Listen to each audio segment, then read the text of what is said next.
like, share, subscribe.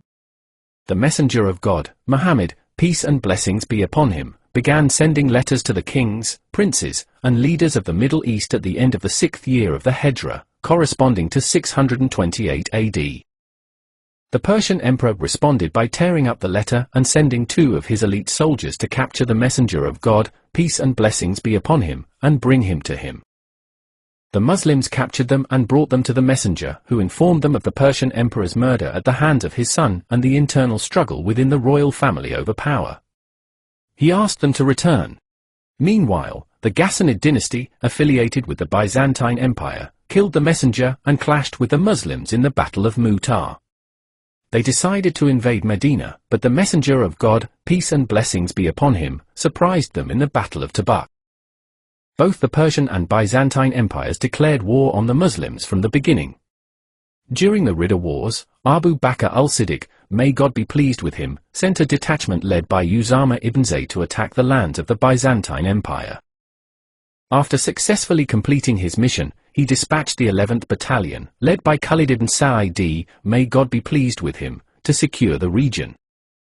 The border with the Romans and these movements led the Romans to believe that the Muslim state had never weakened, so they did not attack. The Persians participated in the Ridda Wars by inciting apostates in Bahrain, supporting them financially, and sending a number of their soldiers to fight alongside them. The Muslims were victorious. One of the Muslim leaders on this front was Mutana ibn Horata al-Shaybani, who pursued the enemy forces retreating from Bahrain and pursued them into Iraq, which was then part of the Sassanid Persian Empire. He fought all the Arab and Persian forces that confronted him until he reached the mouth of the Tigris and Euphrates rivers. After that, Mutana went to Caliph Abu Bakr al-Siddiq, may Allah be pleased with him, and described the condition of that country and its weak defenses. He asked him to appoint him as leader of his people to lead the conquest of Iraq. The Caliph complied. Then, Caliph Abu Bakr al-Siddiq, may Allah be pleased with him, saw the need to strengthen this effort, so he commissioned Khalid ibn al-Walid, may Allah be pleased with him, to send reinforcements to Mutana ibn Horata al-Shaybani, may Allah be pleased with him, and begin the conquest of Iraq from Ubla in the south, heading north. He commissioned Iyad ibn Ghanim, may Allah be pleased with him, to conquer Dumat al-Jandal and then begin the conquest of Iraq from Al-Mazi in the north and heads towards the south, and whoever reaches the city of Al-Hyra first takes over the general command of the Islamic forces. Khalid bin al-Walid succeeded in that, while Iyad bin Ghanim, may God be pleased with him, faltered and was unable to conquer Dumat al-Jandal. Khalid ibn al-Walid, may Allah be pleased with him, arrived with a force of 10,000 soldiers to al-Mutana ibn Horata al-Shaybani, may Allah be pleased with him, who had 8,000 soldiers. Khalid assumed command of the forces, in accordance with the Caliph's instructions, and encamped at Kazima, located in present-day Kuwait. Khalid realized the difficulty of the task and requested reinforcements from the Caliph.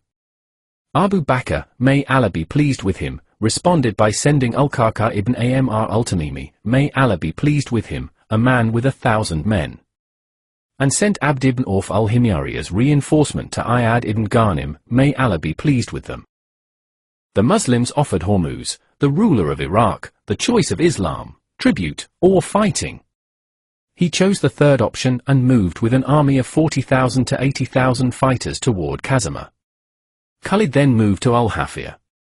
Hormuz learned of this, so he preceded Khalid to Al-Hafir and ordered his soldiers to dig trenches and fortify the area. Later, he learned that the Muslim army had returned to Kazima. So he was enraged by this and moved towards Kazima. Khalid ibn al-Walid's goal in this maneuver was to exhaust the heavy Persian army, which served him well in the upcoming battle. Battle of Dat al-Salasil, meaning the chains. Dated in Muharram 12 AH, or April 633 AD.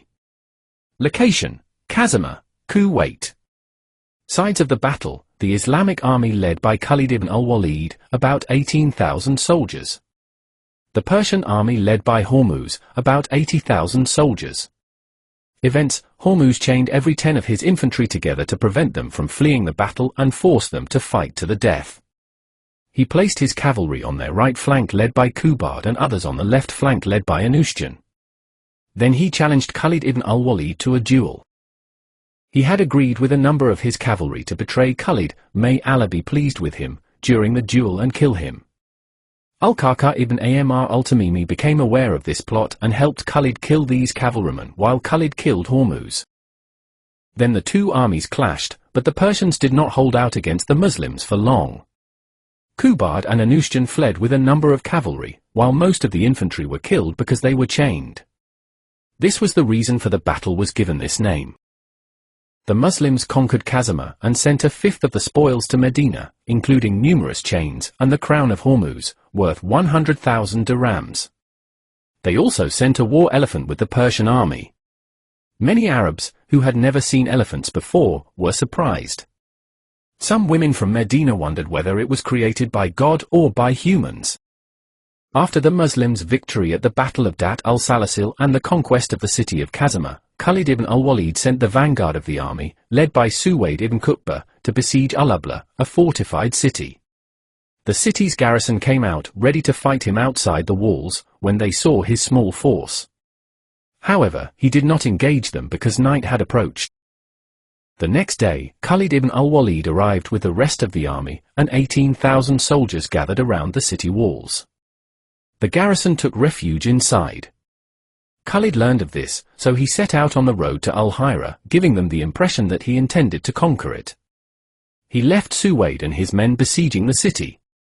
He then secretly returned at night with his army, and they hid nearby.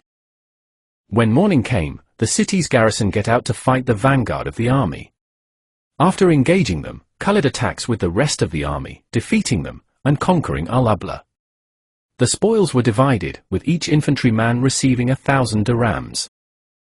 After the battle, the Muslims divided the spoils as follows: 1/5 goes to the caliphate's budget, and the remaining 4/5 were divided equally among all members of the army, with each cavalryman receiving a share equivalent to 3 infantrymen. Assuming the number of cavalry in this battle was 3,000 and the infantry 15,000, the total spoils would be worth 30 million Persian dirhams. Like, share, subscribe.